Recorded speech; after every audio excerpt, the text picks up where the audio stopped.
회생위원회 관점으로 그냥 정당했네 라고 하면 그냥 넘어가는 거고, 왜 이거 팔아가지고 이렇게 썼어? 문제를 잡아서 뭐 청산가치 반영해, 이제 이렇게 나오는 거겠죠. 그런 부분에 있어서 회생위원회 재량도 상당하고.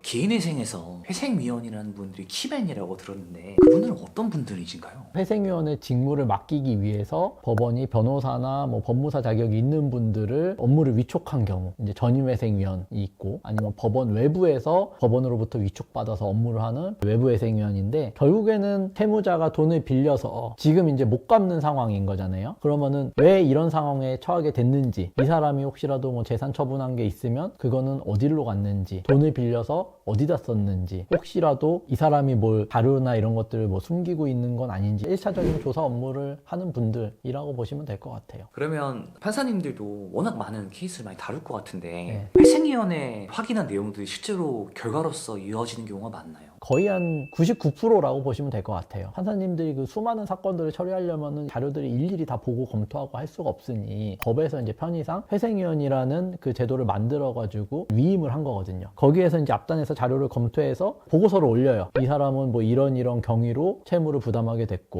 뭐 변제계획안을 봤을 때 변제 수행에 적정성이 있다거나, 재산을 이렇게 처분을 했는데 이런 부분들은 어떤 이유에서였다, 아니면은 이건 부당해서 뭐 청산가치에 뭐 반영시켰다든지, 그런 식으로 이제 이 사람에 대한 업무 수행 보고서라는 걸 올리거든요, 회생위원. 그래서 그 업무 수행 보고서대로 결과가 이제 그대로 가는 경우가 사실 대부분이긴 합니다. 이렇게 판사가 이렇게 그 높은 확률로 회생위원 의견을 받아들인다고 했을 때 네. 회사는 역량이 되게 중요할 것 같거든요. 역량도 중요하고 대량이 사실 상당하죠, 어떻게 보면. 판사님이 그분들한테 그런 업무를 위임한 거라고 했잖아요. 그러면 예를 들어서 제가 채무자인데 1년 전에 5천만 원 정도의 재산을 팔아서 그 돈을 가지고 뭐 썼는데, 회생위원회 관점으로 그냥 정당했네 라고 하면 그냥 넘어가는 거고, 왜 이거 팔아가지고 이렇게 썼어? 이거 문제 잡고 싶으면 문제를 잡아서 뭐 청산가치에 반영해, 이제 이렇게 나오는 거겠죠. 그런 부분에 있어서 회생위원회 재량도 상당하고, 회생위원하고 다투고 뭐 이런 케이스를 말씀드렸었지만 견해를 굽히지 않다가 저희가 계속 타당한 근거들을 대면은 결국에는 넘어가 주시기도 하고, 아 제발 한 번만 좀 봐주세요, 저희도 잘못한 거 아는데 정상 참작해 주세요 라고 하면은 이제 못 이기는 척 그냥 넘어가 주시기도 하고, 재량과 엄청난 뭐 권한이 있다라고 봐도 무방할 것 같아요. 그럼 회생위원 분께서 이렇게 업무 처리를 하시다가 직접 이렇게 변호인이 아니고 이렇게 신청인한테 연락을 해가지고 확인하는 경우도 있나요? 네, 있어요.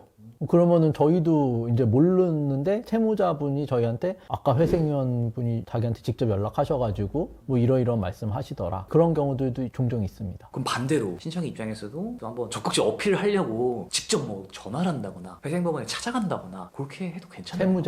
채무자분이 뭐 직접 연락을 할 수도 있죠. 나의 사건 검색에 치면은 어느 재판부에 뭐 회생위원 사무실 번호 같은 건 나오니까. 근데 기본적으로 변호사 사무실 통해서 연락해라 라고 아마 답변하실 겁니다. 대리인 선임했으니까 거기 통해 가지고 뭐 의견서를 내든지 정식적인 절차 밟아서 연락하지, 뭐 개별적으로 연락하지 말라라고 하시긴 할 건데, 간혹 가다가 1000건에 한 건 정도 회생위원 사무실에서 채무자를 이제 직접 와봐라 이렇게 하시는 경우도 있거든요. 자료의 양이 너무 복잡하거나 사실관계를 좀 들어봐야겠다거나, 자료만으로는 뭔가 이상한데 진짜 불러서 한번 확인을 해봐야겠다라거나, 그러면은 이제 사무실로 와라 이렇게 하시는 경우도 있는데, 99%의 사건은 채무자분한테 직접 연락하는 경우도 극히 드물고, 채무자를 오라고 하는 경우도 거의 없다. 판사가 회생위원회 그 보고자료대로 가는 게 상당하다라고 말씀 주셨는데 네. 아주 극소수의 뒤집힌 경우 있을 것 같습니다. 어떤 경우에 좀 그럴까요? 극소수로 진짜 뒤집히는 경우 있어요.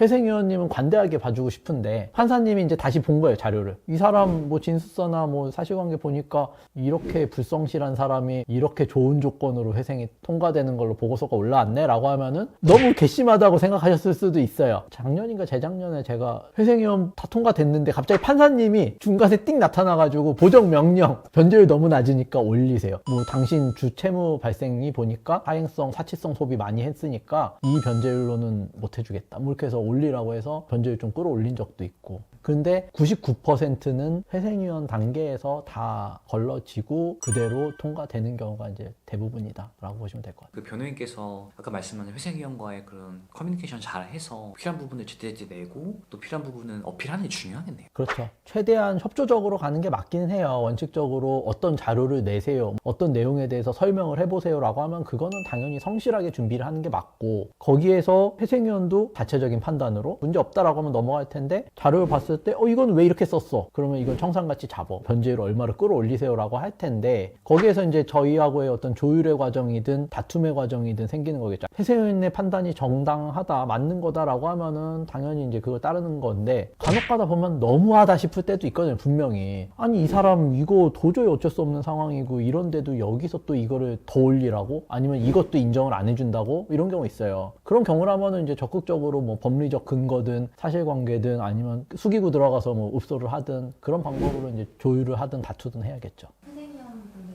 있는 자리에 출석을 할 때 옷이라든지 액세서리 같은 거에 있어서 조금 검소하게 가야 된다든지 아니면 불쌍한 태도를 취한다든지 이런 거에 대해서 조금 주의할 점도 있나요? 사실은 회생연이 부르는 경우는 진짜 뭐 1000건에 한두 건이라는 거 없다고 봐도 무방하잖아요. 회생 절차에서는 크게 이슈는 안 될 것 같고 채권자 집회 출석할 때도 사실 가서 주의사항 정도 듣고 나오는 거니까 크게 문제는 없고 의정부 지방법원에서 그 파산 사건 관련해서 좀 유명한 일화는 있어요. 파산관제인 면담은 사실 흔한 일이거든요. 차 뭐 갖고 왔냐고, 혹시 차 타고 왔냐, 뭐 대중교통 타고 왔냐 물어보고 차 타고 왔다 그러면 차키 줘보세요. 그래서 어디다 세웠어요? 해가지고 어떤 차인지 확인하고 근데 뭐 그런 경우에 뭐 벤츠 타고 왔다 막 이러면 강한 의심과 안 좋은 인상을 이제 줄 수는 있겠죠.